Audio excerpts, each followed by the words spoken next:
I still remember the exact moment when everything changed. Not when Patty Crawford's voice came through my phone speaker, dripping with venom and mockery, calling me the pathetic woman with no backbone. Not even when I realized she had accidentally sent me her practice run for my public humiliation. No. The moment everything truly changed was when I stopped trembling and started smiling. Some people spend their whole lives wearing masks. Patty's was designer brand perfection. The flawless makeup, the calculated laugh, the way she'd touch your arm while stabbing you in the back. For months after moving to Brookhaven Hills following my divorce, I'd tried to stay beneath her radar. I kept my head down, tended to my modest garden, and helped my elderly neighbor Martha with her groceries. I thought if I made myself small enough, the neighborhood queen might simply forget I existed. I was wrong. What I didn't understand until that fateful night was that Patty didn't target me because I bothered her. She targeted me because I didn't fight back.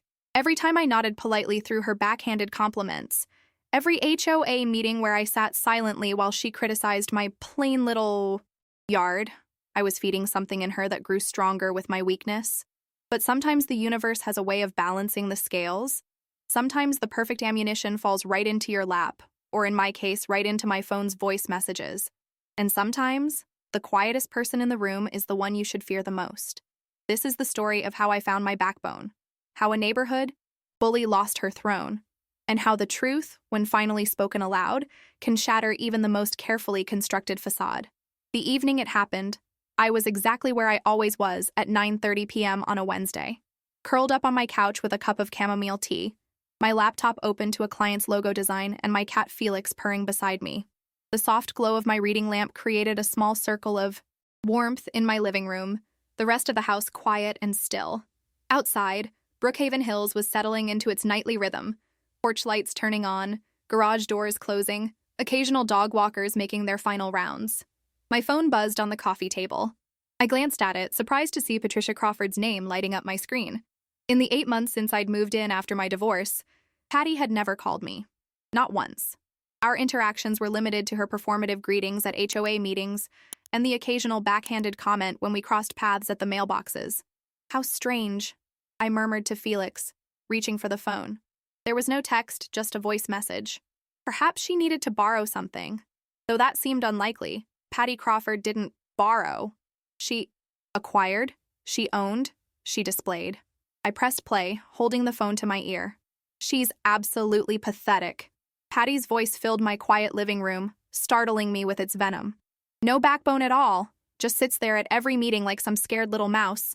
Well, tomorrow she won't know what hit her. I froze, tea halfway to my lips. I've got everything ready. The complaints about her. Yard, that ridiculous bird feeder that's against regulation, the noise from her so-called design work.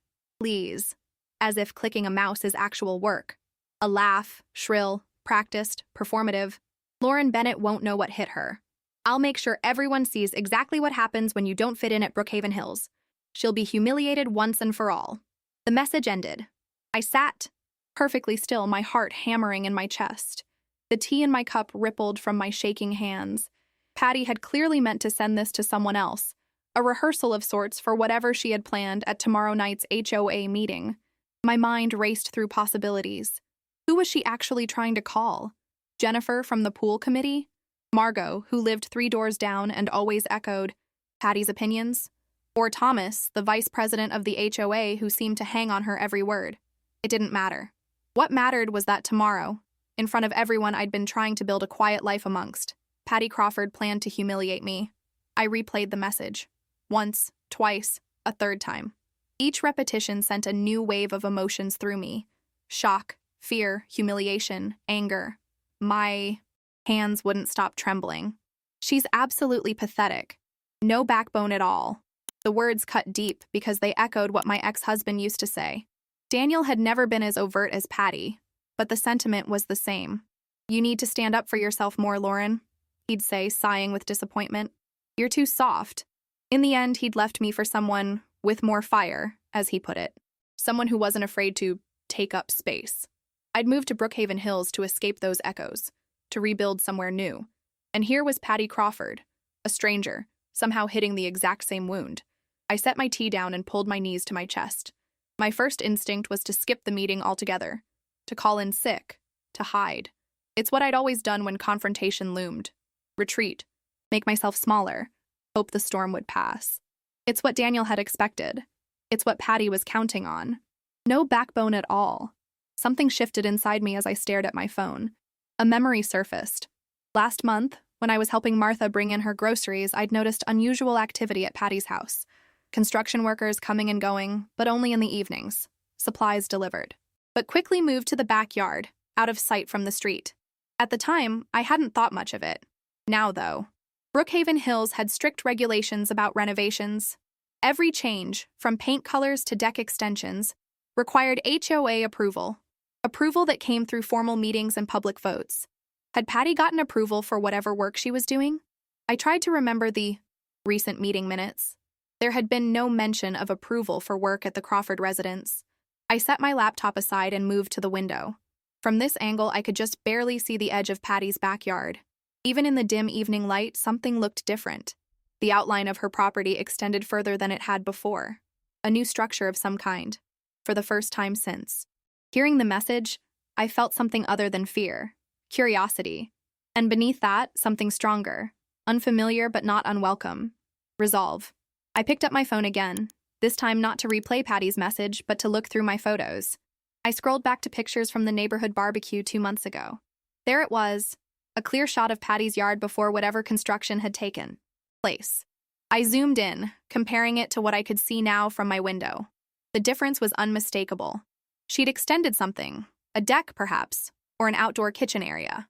Substantial work that would absolutely require HOA approval. I sat back down on my couch, my mind racing with possibilities. My trembling hands had stilled.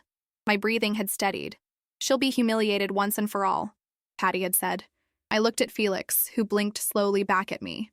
Maybe, I whispered, but maybe not the she you were thinking of.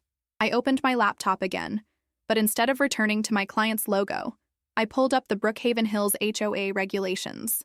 I began to read, carefully, deliberately, section by section, rule by rule. For the first time since moving to Brookhaven Hills, I wasn't looking for a way to blend in. I was looking for ammunition. And as the night deepened around me, something else happened that I hadn't expected. I smiled. Morning arrived with unusual clarity. I'd slept only a few hours, but a strange energy coursed through me, a cocktail of determination, fear, and something I hadn't felt in years. Power. Not the loud, performative kind that Patty wielded, but something quieter and perhaps more dangerous. I dressed with unusual care. A navy blue dress I'd bought during happier times but rarely wore, a touch of mascara, my mother's silver earrings. Not for Patty's benefit, but for my own. A visual reminder of the woman I was choosing to be today. By 7:30 a.m., I was knocking on Martha Lewis's door, a peace offering of fresh coffee and blueberry muffins in hand. Martha answered, her silver hair still in curlers, surprise evident on her face. Lauren, is everything all right, dear? I smiled, steadier than I felt. Everything's fine, Martha. I just wanted to bring you breakfast and ask you a few questions if you don't mind. Her small living room was cluttered with decades of memories, photographs of children and grandchildren, crocheted throws, shelves of worn paperbacks. Martha settled into her favorite armchair while I placed our breakfast on the coffee table. What kind of questions? She asked, accepting the coffee gratefully. I took a deep breath. About Patty Crawford's house, the construction work that's been happening. Martha's eyes sharpened with interest. At 82, she missed little that happened on our street. Ah, that. She sipped her coffee. Started about 6 weeks ago, always after dark, which seemed strange to me. Did she ever mention getting HOA approval? Martha snorted, a surprisingly unladylike sound from such a proper woman. Approval? Patricia Crawford doesn't ask for permission, dear. Not for anything. She leaned forward. She's building quite the extension back there. A full outdoor kitchen, fancy deck with a hot tub, the works. Must be costing a fortune. I nodded, filing this information away. Have you noticed anything else unusual? About the workers? The timing? Martha's eyes twinkled with the delight of someone who rarely gets to share the full extent of her observations. They only come after 8 p.m., always the same 3 men. They park their truck around the corner, not in her driveway. And once, she lowered her voice conspiratorially. I heard her telling one of them to keep it down because no one needs to know until it's finished. My heartbeat quickened.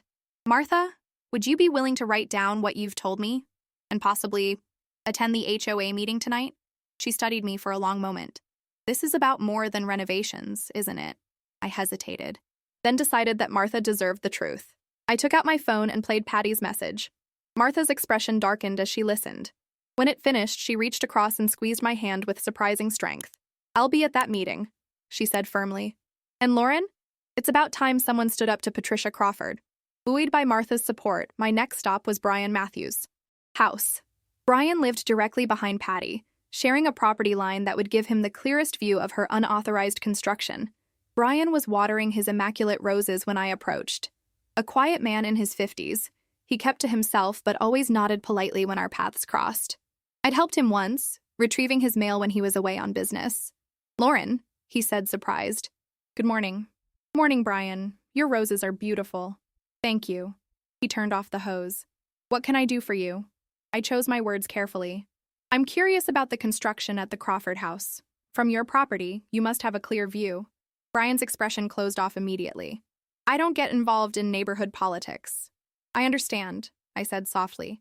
"But what if it's affecting property values or safety codes?" He sighed, glancing around as if worried about being overheard. "Look, I've already tried raising concerns. Last month I mentioned the noise to Leonard Brooks. He said he'd look into it. Nothing happened. Because Patty has influence over Leonard?" Brian's silence was answer enough. "What if there was proof?" I pressed. "Undeniable evidence of unauthorized construction." Something shifted in Brian's expression. A flicker of interest, perhaps even hope. "What kind of evidence?" "Photos, recordings, witness statements." I took a chance. "Would you be willing to show me what's visible from your property?" 10 minutes later, I stood on Brian's back patio, staring at the extensive construction in Patty's yard.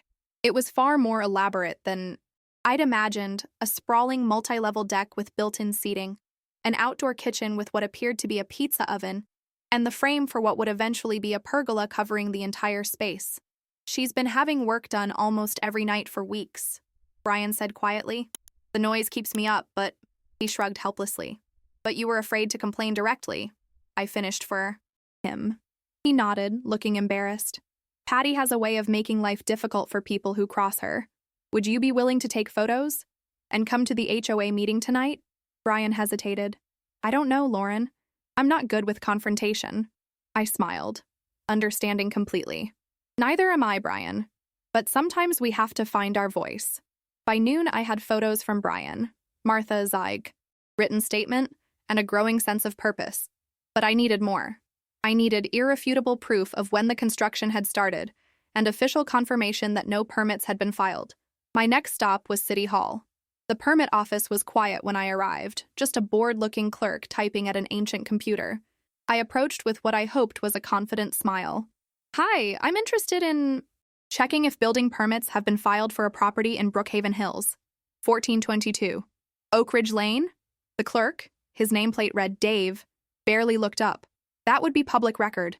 You can search the database yourself." He gestured to a computer terminal in the corner. 20 minutes of searching confirmed what I'd suspected. No permits had been filed for Patty's address in over 3 years. Whatever construction was happening had no official approval, either from the city or the HOA. I printed the search results, adding them to my growing file.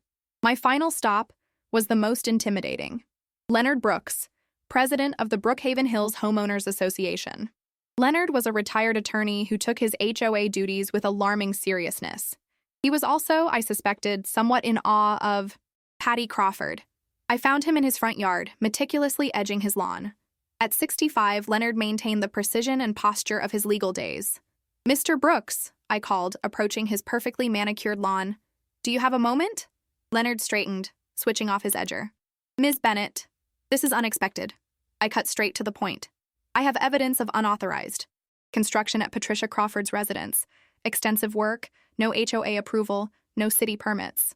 His expression remained carefully neutral, but I caught a flicker of something. Concern, guilt, in his eyes. "That's a serious accusation." "Not an accusation. A fact." I held up my file but didn't hand it over. "I'll be presenting this at tonight's meeting." Leonard's jaw tightened. "The agenda is already set." "I'm sure you can make an adjustment," I interrupted, surprising both of us with my firmness. Unless you'd prefer I take this to the city inspector directly? I understand they take code violations quite seriously. We stared at each other for a long moment. I held my ground, though my heart was racing. Finally, Leonard nodded stiffly. I'll add you to the agenda. As I walked away, I felt his eyes on my back. For the first time, I wasn't hunching my shoulders or quickening my pace to escape attention. Instead, I walked tall, my spine straight, my chin lifted. The old Lauren would have been terrified of the confrontation to come, but the old Lauren hadn't heard Patty Crawford's voice message. The old Lauren hadn't spent a sleepless night realizing that sometimes the only way to stop a bully is to stand up to them. The HOA meeting was scheduled for 7 p.m. I had exactly 6 hours to prepare what I would say, how I would present my evidence. 6 hours to find the backbone Patty was so certain I lacked. I returned home, spread my evidence across my dining table, and got to work. The afternoon stretched before me like a battlefield waiting to be mapped. I sat at my dining table, evidence spread around me like armor I was still learning how to wear. My cat Felix perched on the windowsill, watching me with curious eyes as I organized documents, photos, and witness statements into a presentation that even Patty Crawford couldn't dismiss. My hands no longer trembled. That strange electric calm that had arrived with morning remained, carrying me forward with unexpected clarity. I created a timeline of Patty's construction, matching Brian's photos with dates, adding Martha's observations, and highlighting relevant sections of the HOA bylaws I'd printed in bold red.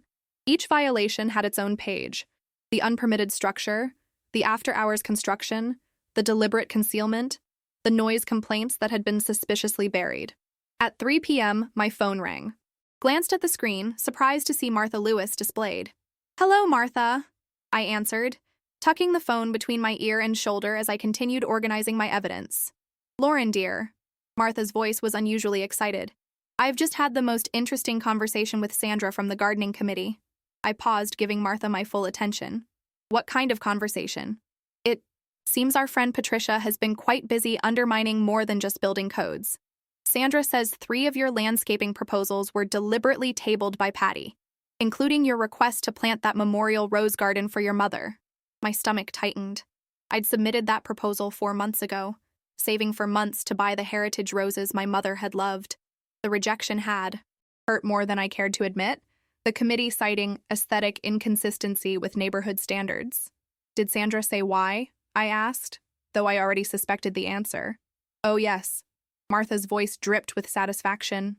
"Apparently, Patricia told the committee that allowing newcomers to make changes would lower neighborhood standards. Sandra felt guilty after hearing about this. Morning's developments. She's willing to provide a written statement, and she's bringing 2 other committee members to tonight's meeting." I sat back, momentarily speechless.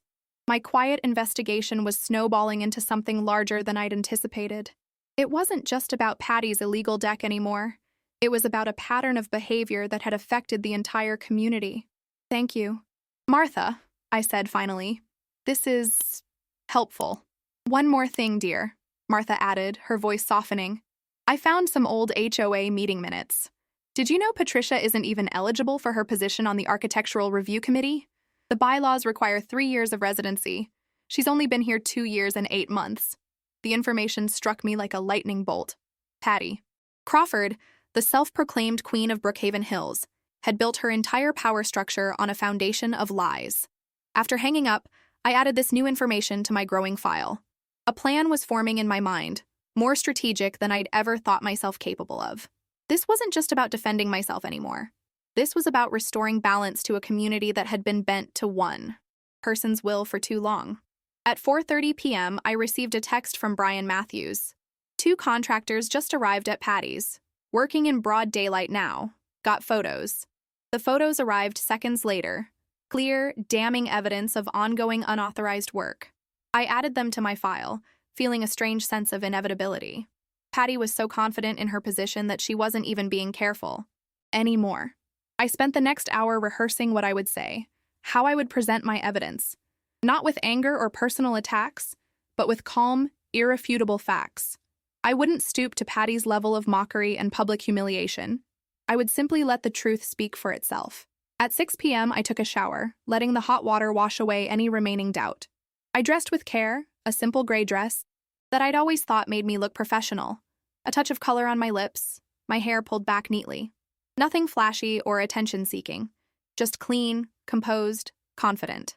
I studied my reflection in the bathroom mirror. The woman looking back at me wasn't the same one who had trembled over a cup of tea last night. There was something different in my eyes, a steadiness I hadn't seen in years, perhaps had never seen. She's absolutely pathetic. No backbone at all. I smiled at my reflection. We'll see about that, I whispered.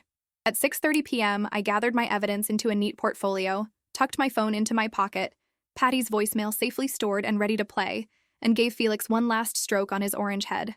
Wish me luck, I told him, receiving a slow blink in return that I chose to interpret as support. The walk to the Brookhaven Hills clubhouse was short, just 3 blocks of neatly manicured lawns and tasteful facades. The evening was cooling rapidly, bringing with it the scent of freshly cut grass and someone's charcoal grill. Ordinary smells on what was about to become an extraordinary evening.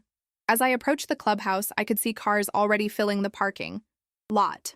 Wednesday night HOA meetings rarely drew more than 15 or 20 people. Tonight, there appeared to be at least double that number. Word had spread. The quiet rebellion I'd started had taken on a life of its own. I paused at the entrance, taking a deep breath.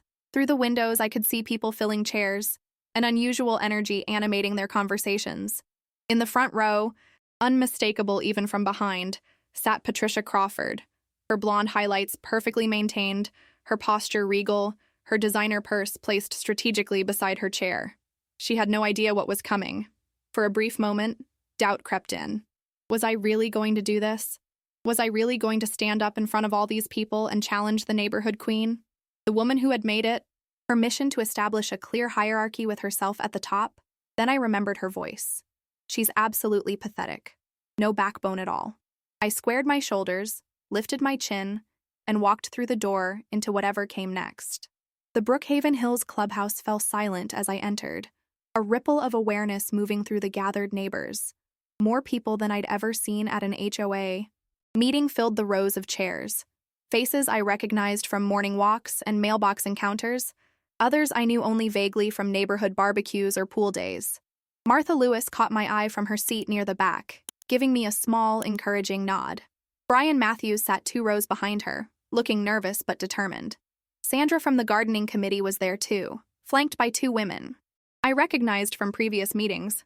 And in the front row, Patricia Crawford turned slightly, her perfectly highlighted hair swinging as she assessed me with a quick, dismissive glance before returning her attention to Leonard Brooks, who was setting up at the small podium.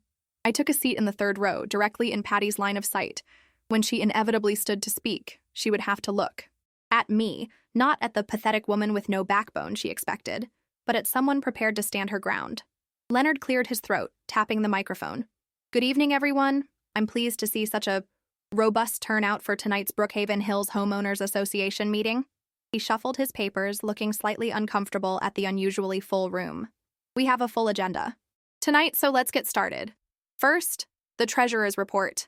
The meeting proceeded with its usual formalities: budget updates, committee reports, discussions about the upcoming community garage sale. Through it all, Patty sat with perfect posture, occasionally nodding in agreement or making small notes in her leather-bound planner. The picture of neighborhood involvement and responsibility. My heart pounded steadily, but my resolve didn't waver. I waited, portfolio on my lap, phone in my pocket, evidence ready. Finally, Leonard reached the point in the agenda I'd been waiting for. And now, Patricia Crawford has requested time to discuss some concerns about neighborhood compliance issues. Patty rose gracefully, smoothing her designer dress as she approached the podium. Her smile was dazzling, practiced, as she surveyed the room. Thank you, Leonard, she began, her voice carrying that carefully cultivated warmth that never quite reached her eyes. As many of you know, I take our community standards very seriously. Brookhaven Hills is special because we all commit to maintaining certain expectations. Her gaze fixed deliberately on me for a moment before continuing. Unfortunately, I've noticed some concerning trends lately. New residents who perhaps don't fully understand our community values, yards that don't meet our standards, unapproved decorative elements, noise during quiet hours. A murmur rippled through the audience. Everyone knew who she was talking about, though she hadn't named me directly. I'd like to specifically address the property at 1387 Oak Ridge Lane, Patty continued, now openly staring at me. Ms. Bennett's residence has multiple violations that need immediate attention. She clicked a remote, and a PowerPoint slide appeared on the wall behind her. A photo of my front yard. This bird feeder, she pointed with a perfectly manicured nail, violates Section 4.3 of our bylaws regarding lawn ornaments.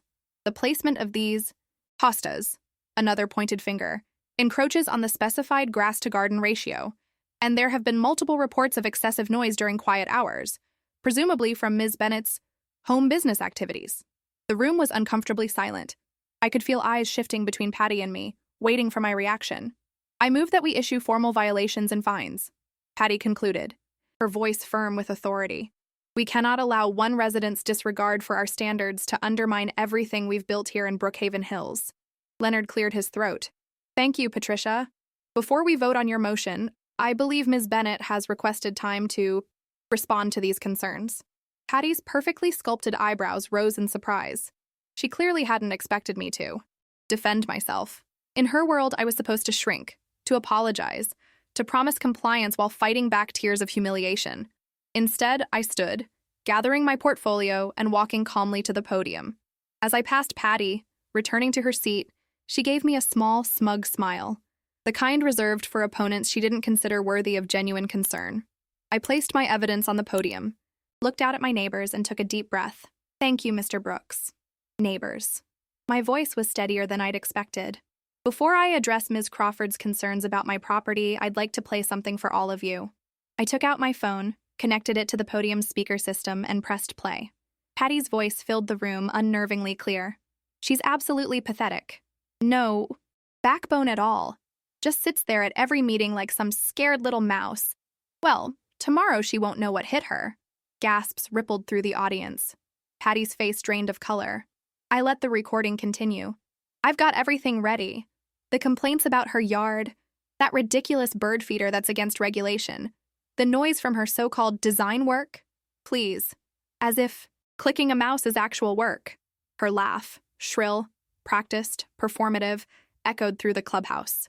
Lauren Bennett won't know what hit her. I'll make sure everyone sees exactly what happens when you don't fit in at Brookhaven Hills. She'll be humiliated once and for all. The recording ended. The silence that followed was absolute. Ms. Crawford accidentally sent me this voice message last night, I explained, my voice quiet but clear. It was enlightening to hear her true thoughts, but it also made me curious about other things that might not be as they seem in Brookhaven Hills. I opened my portfolio and began distributing copies of the evidence I'd gathered. These are photographs of extensive construction at Ms. Crawford's residence. Construction that has never been approved by this HOA or permitted by the city. I placed copies in front of Leonard Brooks and each board member. This is a statement from the city permit office confirming no applications have been filed. These are witness statements from neighbors who have observed construction activities deliberately conducted after hours to avoid detection. Patty half rose from her chair, her face flushed with shock and anger. This is ridiculous. You can't just— I'm not finished, Ms. Crawford, I interrupted, surprising myself with my firmness. I've also discovered that you've been serving on the Architectural Review Committee despite not meeting the 3-year residency requirement specified in our bylaws, and these, I held up the final set of documents, are statements from gardening committee members, confirming that you've systematically blocked proposals from newer residents while fast-tracking approvals for your friends.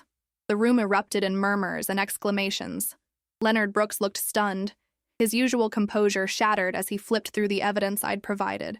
Patty was on her feet now, her designer purse clutched in white-knuckled hands. This is a personal attack. A witch hunt. I've done more for this community than anyone. This isn't personal, Ms. Crawford, I said calmly. This is about rules. The same rules you've been so eager to enforce on others while ignoring yourself. The same standards you've used to judge and exclude those who don't meet your criteria of belonging. I turned to face the room directly. I moved to Brookhaven Hills after my divorce, looking for a community where I could rebuild my life. Instead, I found a place where one person's influence had created a culture of fear and favoritism. I don't think that's the neighborhood any of us want to live in. Martha Lewis stood up from her seat. I can confirm everything Ms. Bennett has said. I've witnessed the construction at Patricia's house for weeks. Always after dark. Always. Hushed. Brian Matthews rose next. I have additional photographs from my property line. The construction is extensive and ongoing. There was work happening as recently as this afternoon. One by one, others stood. Sandra from the gardening committee, 2 other committee members, even Thomas, the vice president, who had always seemed firmly in Patty's camp. Leonard Brooks cleared his throat, visibly, struggling to regain control of the meeting. In light of this evidence, I believe we need to address these allegations before proceeding with any other business. He turned to Patty, who remained standing, her perfect composure now completely shattered. Patricia, these are serious violations. If substantiated, and the evidence appears quite thorough, they would result in significant fines and immediate cessation of all construction activities. This is absurd, Patty sputtered, but her voice had lost its authoritative edge. You can't possibly take her word over mine. I've been an exemplary resident. It's not about taking words, I said quietly. It's about facts, rules, the very standards you claim to value so highly. Leonard studied the evidence again, then looked up with an expression I'd never seen on his carefully neutral face. Resolve. Based on the documentation presented, the board will need to convene an emergency session to determine appropriate action. In the meantime, Ms. Crawford, all construction on your property must cease immediately. The board will also need to review your committee appointments in light of the residency discrepancy. The room fell. Silent again as the implications sank in. Patty Crawford, the neighborhood queen, the woman who had made it her mission to maintain control through fear and favor, was facing public accountability for perhaps the first time. She looked around the room, searching for supporters, for the usual nodding heads and agreeable smiles. Instead, she found only shocked faces and uncomfortable glances. Her eyes finally landed on me. The hatred there was palpable, but beneath it was something else, something I recognized from my own mirror on too many nights. Fear. Fear of exposure. Fear of losing control. Fear of being seen for who you really are. This isn't over, she hissed, just loud enough for me to hear. I smiled slightly, feeling nothing but calm. I think it might be, I replied. The clubhouse emptied slowly after Leonard adjourned the meeting. People lingered in small groups, their voices hushed yet animated, occasionally glancing my way with newfound curiosity. Patty had stormed out immediately, her designer heels clicking aggressively across the tile floor, her usual entourage notably absent. I gathered my evidence, carefully returning each document to my portfolio. My hands were steady, my breathing even. The confrontation was over, but something told me the real work was just beginning. That was quite something, dear. Martha appeared beside me, her eyes twinkling with approval. I haven't seen such a dramatic HOA meeting since 1998, when Harold Winters tried to install that purple mailbox. I laughed, the sound surprising me with its lightness. I'm not sure drama was my goal, Martha. Perhaps not, she patted my arm. But sometimes justice requires a bit of theater. Others approached. Brian Matthews, shaking my hand with unexpected firmness. Sandra from the gardening committee, apologizing for not standing up to Patty sooner. Neighbors whose names I barely knew, introducing themselves as if meeting me for the first time. We've been wanting to propose community garden beds, a woman named Elaine told me enthusiastically. Patty always shut it down, but now maybe you should join the landscaping committee, another suggested. We need fresh perspectives. I smiled, thanking them, promising to consider their invitations, but inside I felt a strange mix of emotions I couldn't quite name. Vindication, yes, but also something heavier. The weight of having changed something fundamental about our community dynamic in a single evening. As I gathered my things to leave, Leonard Brooks approached, his usual composure somewhat restored, though strain still showed around his eyes. Ms. Bennett, he began formally, then softened. Lauren, what you presented tonight was compelling. The board will be conducting a full investigation. I nodded, watching him carefully. I appreciate that, Mr. Brooks. He hesitated, lowering his voice. I should have been more diligent. As president, it's my responsibility to ensure the rules apply equally to everyone. It's not easy standing up to someone like Patty, I said, understanding his position more than he knew. No, it isn't, he agreed, a flicker of shame crossing his face. But you managed. It. I walked home alone through the quiet streets of Brookhaven Hills. The night was cool, stars appearing one by one in the darkening sky. Porch lights glowed warm and welcoming from houses that suddenly seemed more like homes than just properties to be regulated and judged. When I reached my front door, I paused, looking back at the neighborhood stretched out before me. For 8 months, I'd Felt like an outsider here. Someone merely tolerated rather than welcomed. Tonight had changed that. Not because I'd won some victory over Patty, but because I'd finally claimed my place in this community. I'd found my voice. Inside, Felix greeted me with his usual indifference that poorly masked his affection. I fed him, kicked off my shoes, and sank onto my couch. The events of the day, finally, catching up with me. I'd expected to feel drained after such confrontation, perhaps even regretful. Instead, I felt curiously energized, as if some long-dormant part of me had finally awakened. My phone buzzed with text messages, supportive words from Martha, a thank you from Brian, even a formal message from Leonard confirming the emergency board meeting scheduled for tomorrow. I responded to each, then set my phone aside. For the first time since moving to Brookhaven Hills, I felt like I belonged. Not because I'd conformed to someone else's standards, but because I'd stood up for what was right. I slept more soundly that night than I had in months. The next morning dawned bright and clear. I woke early, made coffee, and took it outside to my small patio. The bird feeder that Patty had so vehemently objected to swayed gently in the morning breeze, a pair of chickadees already visiting for breakfast. As I sipped my coffee, I noticed unusual activity across the street. A large truck was parked in Patty's driveway, and men in work clothes were carrying construction materials from her backyard to the truck. Leonard Brooks stood supervising, clipboard in hand, his posture rigid with authority. The board hadn't wasted any time. My doorbell rang as I was heading inside. I opened it to find Sandra from the gardening committee, looking slightly nervous but determined. "Morning, Lauren," she said. "I hope it's not too early, but I wanted to catch you before work. The committee is meeting this afternoon to revisit some of the proposals that were previously rejected, including your memorial rose garden." She handed me a folder. "I brought the paperwork if you're still interested." I accepted the folder, oddly touched. "I am, thank you. 3 o'clock at the clubhouse," she said with a smile. "And Lauren, thank you for last night. Some of us have been wanting things to change for a long time." As Sandra left, I noticed more neighbors than usual out for morning walks, several waving or calling greetings as they passed. The same people who had previously offered only the most perfunctory acknowledgments now seemed eager to connect. I dressed for work, settled at my home office desk, and tried to focus on my design projects. But my mind kept drifting to the previous evening. Patty's face as her recording played, the shift in the room as neighbors found their courage to speak, the strange new respect in Leonard's eyes. At lunch, I took a break to check my mail. Standing at the neighborhood mailboxes, I couldn't help noticing Patty's house across the common green. The construction truck was gone now, leaving her pristine lawn looking somehow diminished. Through her front window, I could see her pacing, phone pressed to her ear, gesturing emphatically. I felt no satisfaction at her distress. Whatever consequences she faced were of her own making. Quite the fallout, isn't it? I turned to find Thomas, the HOA vice president, collecting his own mail. His expression was apologetic, almost embarrassed.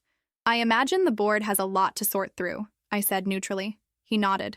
"The emergency meeting this morning was intense. Patricia's violations were even more extensive than your evidence showed. Unpermitted electrical work, structural changes without engineering approval, drainage modifications that could have affected 3 neighboring properties." I frowned, genuinely concerned. "That sounds dangerous, not just against regulations." "Exactly." Thomas sighed heavily. "The fines are substantial, and she'll have to restore everything to code compliance." Leonard also asked for her resignation from all committees, effective immediately. I closed my mailbox, absorbing this information. I hope this doesn't create lasting divisions in the neighborhood. That wasn't my intention. Thomas looked surprised. "If anything, I think you've brought people together. There's been talk all morning about reviving the community. Garden project, starting a neighborhood book club, even rethinking some of the more restrictive HOA regulations." He hesitated, then added quietly, "For what it's worth, I should have spoken up sooner. Patricia has a way of making people feel they need her approval to belong here. It took someone with real courage to break that pattern." I felt my cheeks warm at the unexpected compliment. "I'm not sure courage was involved. Sometimes you just reach a point where staying silent hurts more than speaking up." I attended the gardening committee meeting that afternoon, my memorial rose garden proposal unanimously approved. As I walked home afterwards, I noticed Patty's Mercedes pulling into her driveway. Our eyes met briefly across the distance. She didn't wave or acknowledge me in any way, just grabbed her designer purse and disappeared inside her house. I felt no animosity toward her, only a kind of detached compassion. How exhausting it must be to maintain such rigid control, to constantly assess others against impossible standards, to fear any perceived weakness in yourself. The rest of the week brought more changes than I could have anticipated. Leonard called an open forum for Saturday, inviting all residents to share ideas for community improvements. The meeting room overflowed with neighbors I'd barely seen at previous HOA gatherings.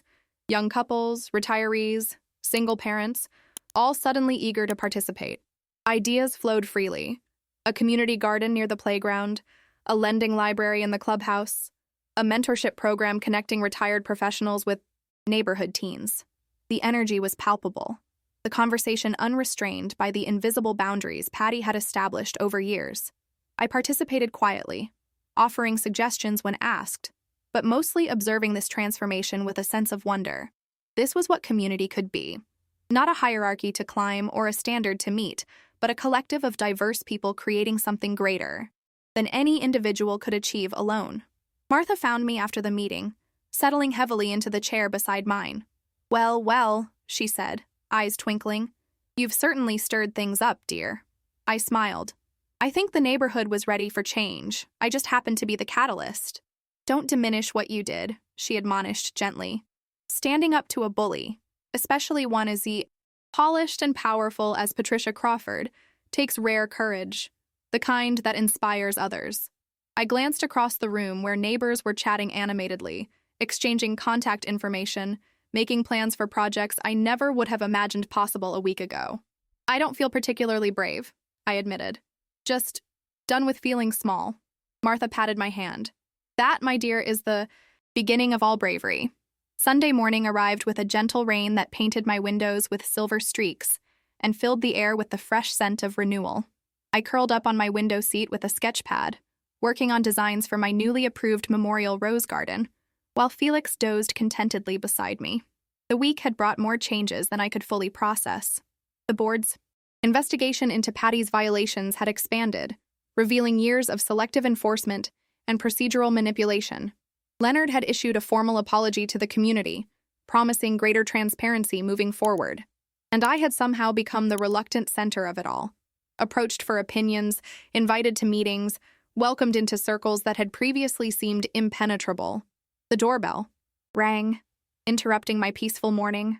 Felix lifted his head, ears perked with feline curiosity. Probably Martha, I told him, setting aside my sketches. She mentioned dropping off some gardening books. I opened the door, the greeting dying on my lips as I registered who stood on my porch. Patricia Crawford. She looked different somehow. Her designer clothes were still perfect. Her makeup, flawless.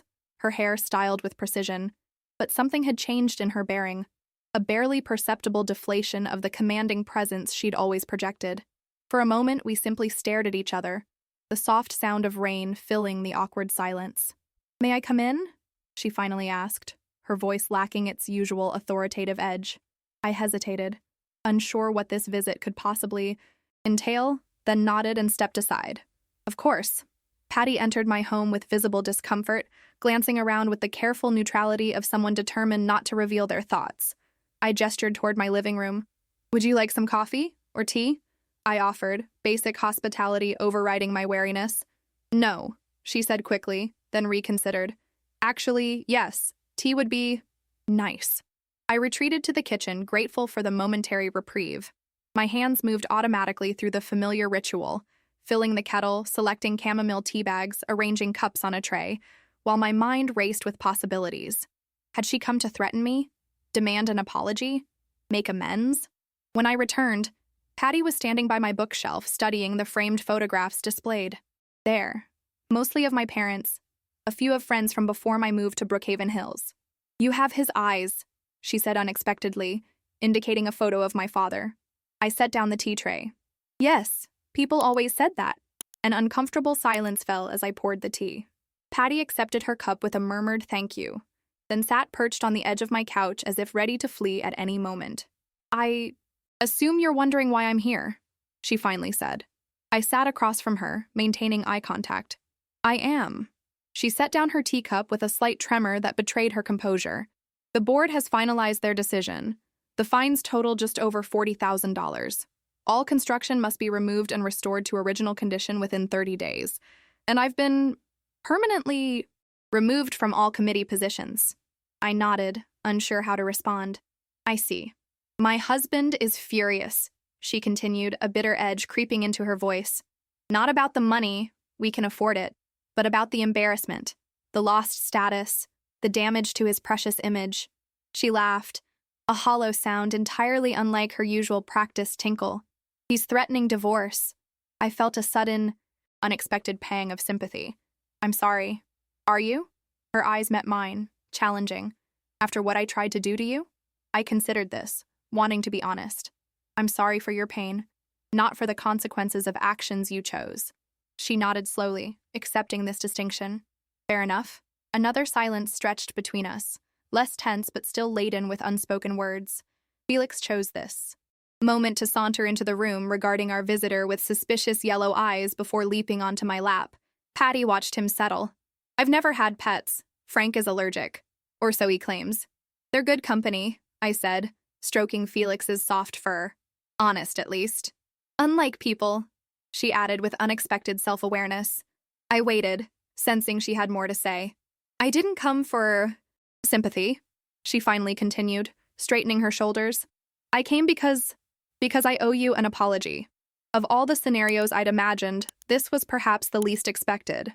What I said about you in that message was inexcusable, Patty continued, the words coming more rapidly now, as if she feared losing momentum. Cruel and entirely untrue. You're not pathetic. You're not spineless. You proved that quite thoroughly. She paused, visibly struggling. The truth is, I saw in you everything I fear in myself. The quietness I mistake for weakness. The kindness I interpret as vulnerability. The authenticity I've never allowed myself. I sat very still, absorbing her words. This raw honesty from the woman who had weaponized perfection was more shocking than any confrontation. Why? Did it matter so much? I asked softly. Why did you need to control everything? Everyone? Patty's perfect facade cracked further, revealing glimpses of something more human beneath. Because control was all I had. My husband married me for my appearance, my social graces, my ability to advance his career through the right connections. The moment I stopped being perfect, stop maintaining our image, stop enforcing the standards that keep us at the top. She trailed off, then finished quietly. I become disposable. The admission hung in the air between us, painful in its clarity. So you extended that same conditional acceptance to everyone around you, I observed. She nodded, a flicker of genuine shame crossing her face. I created a world where everyone else could be judged by the same impossible standards I judge myself by, where everyone else could feel as insecure, as constantly vigilant as I do every day. Her voice dropped to a near whisper. It's exhausting. I felt a complex mix of emotions, lingering hurt from her cruelty, sympathy for her revelations, caution about her motives. Why tell me this now? I asked. Patty looked down at her perfectly manicured hands. Because you're the first person who's ever really seen through me, who stood up and said, no, this isn't right, and survived. She met my eyes again. Do you know how long it's been since anyone has been honest with me? Really honest? Years, maybe decades. Rain pattered against the windows, a gentle accompaniment to this unexpected moment of truth between former adversaries. I'm not asking for friendship, Patty clarified. I don't deserve that. I'm not even asking for forgiveness. She struggled, unused to vulnerability. I needed you to know that you've changed something. In the neighborhood, yes, but also in me. I considered her words carefully, searching for the right response. Change isn't easy, I finally said, but it's possible, for all of us. A ghost of a smile touched her lips. Even for the neighborhood villain? Especially for her, I replied. The question is, what will you build now that the old foundation has crumbled? Patty nodded slowly, absorbing this question. She rose to leave, smoothing her dress with hands that seemed less certain than before. At the door, she paused. Your mother's rose garden, she said unexpectedly. I have some heritage varieties in my greenhouse. Varieties that are difficult to find commercially. They're yours, if you want them. The offer surprised me with its genuine simplicity. I'd like that, I said. Thank you. After she left, I stood at my window watching her walk back to her house through the gentle rain, her designer heels navigating puddles with practiced care. her umbrella a perfect dome of protection. But something had shifted in her posture. The rigid perfection relaxed ever so slightly, as if putting down a weight carried for too long. I didn't know if Patty's moment of truth would last beyond today. People rarely change completely, especially when their identities are so firmly established. But even small shifts can create ripples that transform entire landscapes over time. My phone buzzed with a message from Martha. Garden committee meeting moved to Wednesday. Also, neighborhood potluck being organized for next weekend. You in? I smiled, typing back, absolutely. I'll bring dessert. Felix jumped onto the windowsill, purring against my hand. Outside, the rain was slowing, sunlight beginning to break through clouds, casting golden patches across the newly energized neighborhood I now called home. For the first time since my divorce, since the collapse of the life I'd thought was secure, I felt a sense of genuine belonging. Not because I'd finally learned to fit someone else's mold, but because I'd found the courage to stand firmly in my own truth. My backbone, it turned out, had been there all along. A month passed, then two. Summer gave way to early autumn, bringing crisp mornings, golden afternoons, and a neighborhood transformed in ways both visible and invisible. My memorial rose garden bloomed along my front walkway, a living tribute to my mother. True to her word, Patty had contributed several heritage varieties, their names as elegant as their blooms. Souvenir de la Malmaison, a pale pink bourbon rose with a history dating back to Empress. Josephine's garden, Lady Hillingdon with blossoms the color of apricots at sunset, and Madame Alfred Carrière, whose ivory petals climbed gracefully along the trellis I'd installed. The roses had become an unexpected bridge between us. Not friendship exactly, but a tentative peace built on shared knowledge and mutual respect. Patty would occasionally stop when passing my house, pointing out new buds or suggesting adjustments to pruning techniques. Her advice was always offered carefully, stripped of the imperious tone that had once characterized her every interaction. The broader changes in Brookhaven Hills were even more remarkable. The community garden project had broken ground near the playground, with 20 raised beds now filled with fall vegetables and surrounded by children's artwork on painted stones.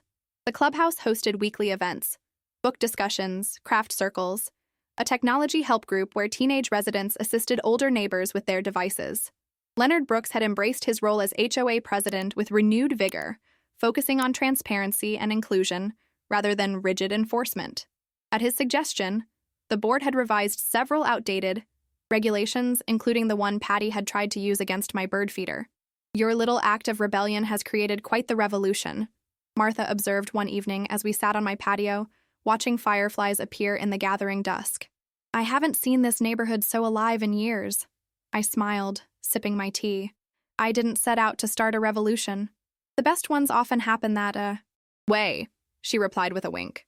Speaking of changes, have you seen the for sale sign at the Crawford house? I nodded. The sign had appeared last weekend, a sleek, discreet marker of more private transformations. Patty hadn't announced her plans widely, but rumors circulated. A divorce in progress, a fresh start being contemplated. Do you know where she's going? Martha asked. She mentioned a condo downtown, I said. Something about wanting to be closer to the art museum. She's volunteering there now. Martha raised her eyebrows in surprise. Patricia Crawford, museum volunteer? Now I've heard everything. I laughed, but part of me understood. Patty was dismantling the scaffolding of her former life. The perfect house, the perfect marriage, the perfect neighborhood queen. What would emerge from that deconstruction remained to be seen, but I found myself oddly hopeful for her. Sometimes, I mused, we build elaborate structures to protect ourselves, only to discover they've become our prisons. Martha studied me with her perceptive gaze. You're not just talking about Patricia, are you? I smiled, acknowledging the truth in her observation. My own transformation had continued, in quieter ways. I'd accepted the chairperson position on the newly formed Community Enrichment Committee. I'd started teaching a graphic design workshop at the community college. I'd even gone on a date last week, a coffee meeting with Brian Matthews that had evolved into a 5-hour conversation neither of us had wanted to end. We all have our protective walls, I said. Mine just weren't as obvious as Patty's designer facade. The next morning brought an unexpected email notification. A client I'd been courting for months had finally approved my proposal for rebranding their entire product line. It was my biggest contract yet, enough to provide financial security for the coming year and establish my design business on more solid ground. I celebrated by taking a walk through the neighborhood, enjoying the crisp autumn air and the sense of possibility that seemed to infuse everything these days. Houses that had once appeared as mere showcases of conformity now revealed their individual character.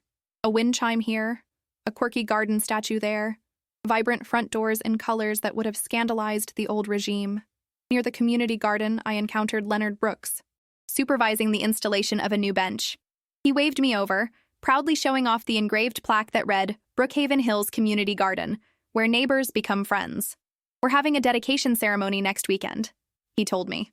The board would like you to say a few words. I blinked in surprise. Me? Why me? Leonard's expression softened from its usual formality. Because in many ways, this all started with you.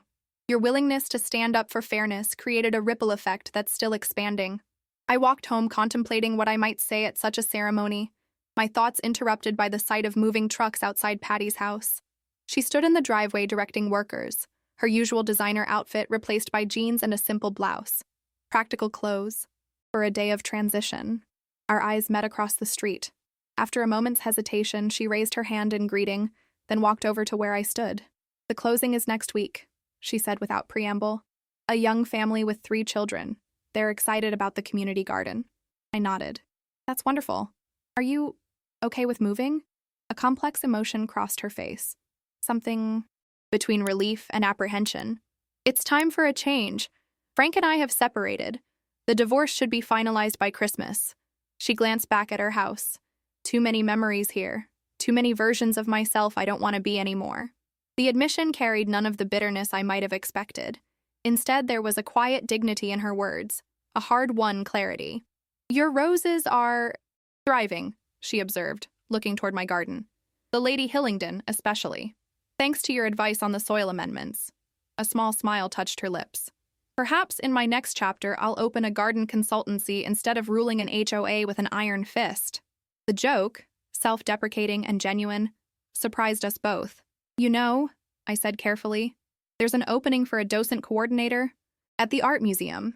Sandra's sister works there. It's part-time, but it might be a good complement to volunteering. Patty regarded me with genuine curiosity. After everything, you're helping me find a job? I considered this. I believe in second chances, in the possibility of change. I paused, then added, and in the strange ways people come into our lives for reasons we don't immediately understand. Like accidental voice messages? Her smile was rueful. Like accidental voice messages, I agreed. A moving worker called for her attention, and she turned to go, then hesitated.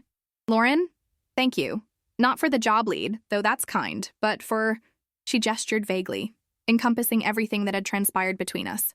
For being the mirror I needed, even when I hated what I saw reflected back. I watched her return to orchestrating her departure from Brookhaven Hills, struck by how life's most significant changes often come disguised as its greatest challenges. Patty Crawford had entered my life as an antagonist, but was leaving as something more complex. A reminder that beneath our most carefully constructed personas lie human hearts capable of growth and transformation. That evening, I sat in my garden as twilight settled around me, the heritage roses releasing their fragrance into the cooling air. Felix prowled the edges of the lawn, occasionally pouncing at imagined prey. From houses up and down the street came the sounds of life being lived fully. Children laughing, music playing, conversations drifting through open windows. My phone buzzed with a text from Brian. Dinner tomorrow? There's a new place downtown I'd like to try. I smiled, typing back, I'd love to. In the gathering darkness, I thought about the woman I'd been when I first moved to Brookhaven Hills. Wounded by divorce, seeking invisibility, afraid to claim my space. The woman who believed that keeping quiet and making herself small would somehow bring peace. That woman was, gone now, transformed not by grand gestures or dramatic confrontations, but by the simple, revolutionary act of standing in her truth. And in her place was someone both familiar and new. Someone with roots deep enough to weather storms and a backbone strong enough to stand tall in any wind that blew. The community garden dedication was scheduled for a perfect autumn Saturday. Clear skies, gentle breeze, temperatures ideal for gathering outdoors. I arrived early, speech notes tucked into my pocket, a bouquet of roses from my garden wrapped in simple brown paper. The transformation of the space was remarkable. What had once been an overlooked patch of lawn was now a vibrant hub of activity. 20 raised beds bursting with fall vegetables, a small orchard of newly planted fruit trees, winding paths lined with herbs and native flowers. At the center stood the bench Leonard had shown me, positioned to catch the morning sun. Neighbors arrived gradually, bringing potluck dishes for the celebration lunch. Children raced along the paths while parents chatted in small groups. I recognized faces that had once been strangers, now familiar through shared projects and community events. Elaine and her wife Kim, who had spearheaded the garden planning, Thomas and his teenage son, who had built most of the raised beds, Sandra, who had coordinated the plant donations. Brian Matthews found me admiring the children's painted stones that bordered the butterfly garden. "Nervous about your speech?" he asked, his hand brushing mine briefly. I smiled. "A little. I've never been comfortable with public speaking." "You could have fooled me," he replied. "After watching you take on Patricia Crawford at that HOA meeting, I'd believe you could handle anything." I laughed. "That was different. That was necessary. And this isn't?" His expression grew thoughtful. "Celebrating positive change is just as necessary as confronting negative forces, Lauren." Before I could respond, Leonard called for everyone's attention. The dedication ceremony began with a simple ribbon cutting, followed by acknowledgments of the many volunteers who had contributed to the project. I listened, fingers tracing the edges of my notes, watching the genuine community that had blossomed alongside the garden. "And finally," Leonard announced, "I'd like to invite Lauren Bennett to say a few words." In many ways, the spirit of renewal we're celebrating today began with her courage several months ago. Applause accompanied me as I moved to the front of the gathering, looking out at my neighbors, faces now friendly and open where once they had been guarded or indifferent. I set aside my prepared notes. This moment called for something more authentic than carefully crafted phrases. "When I moved to Brookhaven Hills after my divorce," I began, "I was looking for a place to hide, a quiet corner where I could lick my wounds and rebuild my life without drawing attention. I wanted to be invisible." I smiled, acknowledging the irony. The universe, it seems, had other plans. Gentle laughter rippled through the crowd. What I've learned over these past months is that communities, like gardens, require certain elements to thrive. They need truth, honest words that might disturb the soil but ultimately allow for healthier growth. They need courage, the willingness to stand tall even when forces push against you. And perhaps most importantly, they need connection, roots intertwining beneath the surface, creating strength through unity. I gestured to the garden surrounding us. What we're celebrating today isn't just a physical space for growing food. We're celebrating our collective decision to grow something even more valuable: authentic community. A place where differences are appreciated rather than merely tolerated. Where standards exist to lift everyone up, not to exclude those who don't fit a narrow definition of belonging. My eyes scanned the crowd, finding Martha, who nodded encouragingly, Brian, whose warm gaze bolstered my confidence, and unexpectedly, at the back of the gathering, Patricia Crawford. She stood slightly apart from the others, dressed simply in jeans and a blue sweater, watching with an expression I couldn't quite interpret. Our eyes met briefly, and she offered a small nod of acknowledgement. "Some of you know that I've been creating a memorial rose garden for my mother," I continued. "One of the varieties blooming there is called Peace, a rose developed during World War II and named to commemorate the end of conflict. What most people don't know is that peace roses only reach their full potential when they weather challenges, when they face disease, drought, or harsh conditions and emerge stronger." I lifted the bouquet I'd brought. These roses from my garden are a reminder that beauty often emerges from struggle, that strength develops through challenge, and that the most meaningful peace isn't the absence of conflict, but the wisdom gained from moving through it with integrity. I placed the bouquet on the new bench. May this garden be a place where we continue to grow, not just vegetables and flowers, but understanding, connection, and the kind of community that nourishes us all. The applause that followed felt like a collective exhale, a shared recognition of how far we'd come. As people moved toward the potluck tables, many stopped to thank me or share their own stories of feeling more connected to the neighborhood. I noticed Patty hanging back, examining one of the raised beds with careful attention. After a moment's hesitation, I walked over to join her. "I didn't expect to see you here," I said honestly. She glanced up, a slight smile touching her lips. "Neither did I, honestly. I'm leaving tomorrow, the movers are finishing up today. But I wanted to see this." She gestured to the garden. "To see what's growing in the space where I once would have insisted on nothing but perfectly manicured lawn." I studied her face, noticing subtle changes. Less makeup, a few strands of gray she hadn't bothered to color, lines around her eyes left uncamouflaged. The armor of perfection had been set aside, revealing someone more human beneath. "It's beautiful," she said quietly. "All of it. Not perfect, not uniform, but alive." She turned to face me directly. "Your speech was lovely, especially the part about peace emerging from conflict." "Thank you," I said, meaning it. "How are you doing with all the changes?" "Some days are harder than others," she admitted. 30 years of marriage is a long time to unravel. But I've signed the lease on my condo, and I start at the museum next week, both as a volunteer and in that coordinator position you mentioned. "That's wonderful." She nodded, then reached into her pocket and extracted a small envelope. "I brought you something, a parting gift, I suppose." Inside the envelope was a vintage seed packet. Lady Hillingdon roses, the illustration faded but still beautiful. "It's from my grandmother's collection," Patty explained. "These are the original seeds from the roses I gave you. I thought they belonged with someone who understands their value, who knows how to nurture rather than control."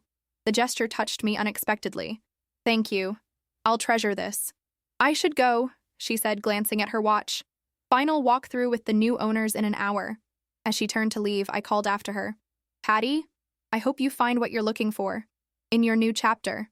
She paused, looking back, over her shoulder. "You know what's strange? For the first time in decades, I'm not looking for anything specific. I'm just open to what might come." She smiled, a genuine expression that transformed her face. "That's your influence, I suspect." "No," I said gently. "That's all you." The potluck celebration continued well into the afternoon. Neighbors lingering to share food and stories, children playing tag between the garden beds, plans being made for future projects.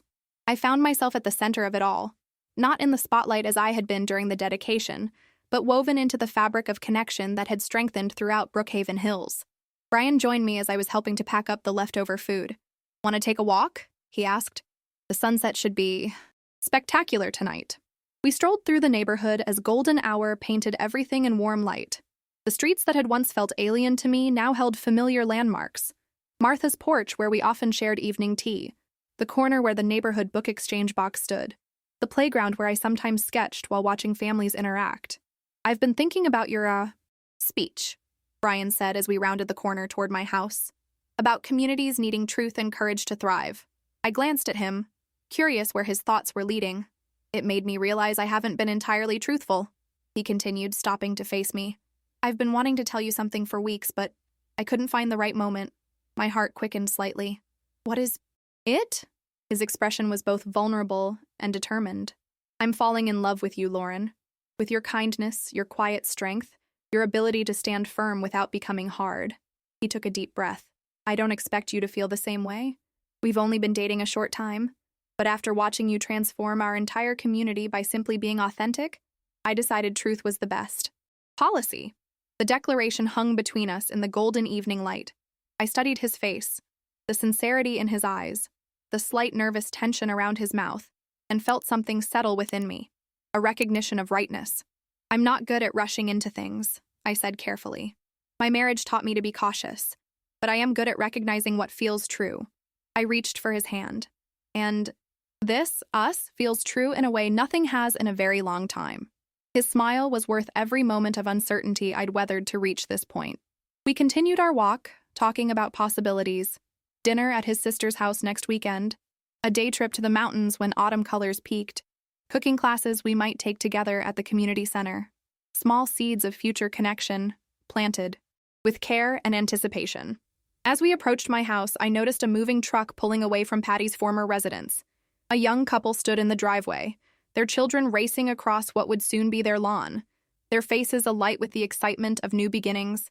The symmetry wasn't lost on me, their arrival marking the completion of a cycle that had begun with my own. I wondered what challenges they might face in Brookhaven Hills, what contributions they might make, what growth they might inspire. Later that evening, after Brian had gone home with plans to return for breakfast, I sat in my garden among the heritage roses. Felix prowled nearby, occasionally bringing me small gifts of leaves he'd captured. The neighborhood settled into peaceful Saturday rhythms around me, distant laughter from the community garden celebration that was still winding down, the gentle thump of a basketball on the court behind the clubhouse, music drifting from open windows. My phone buzzed with a text from an unknown number.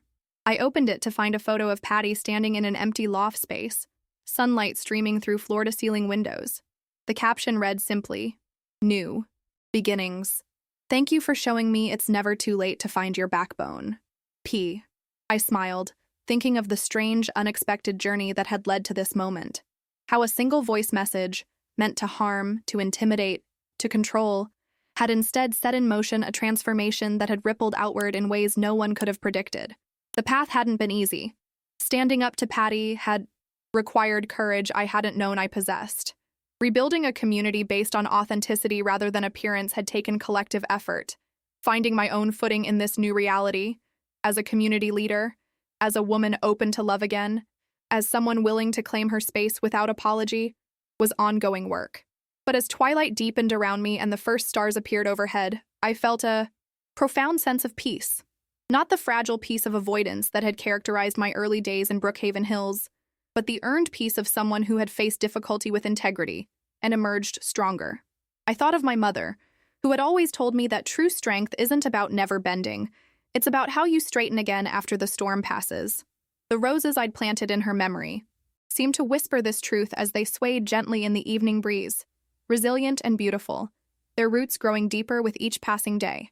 Like me, like this community, like all of us who discover, often through the most unexpected circumstances, the quiet power of standing firmly in our truth. I gazed up at the deepening night sky, filled with gratitude for accidental voice messages, for painful truths, for second chances and new beginnings, for the backbone I'd finally found, not through dramatic confrontation, but through the simple, revolutionary act of refusing to make myself small in a world that often demanded it. Some lessons come wrapped in strange packages. Some strength is forged in unexpected fire. And sometimes, the most profound transformations begin with 3 simple words: no backbone at all. How wrong she had been. How right I had become.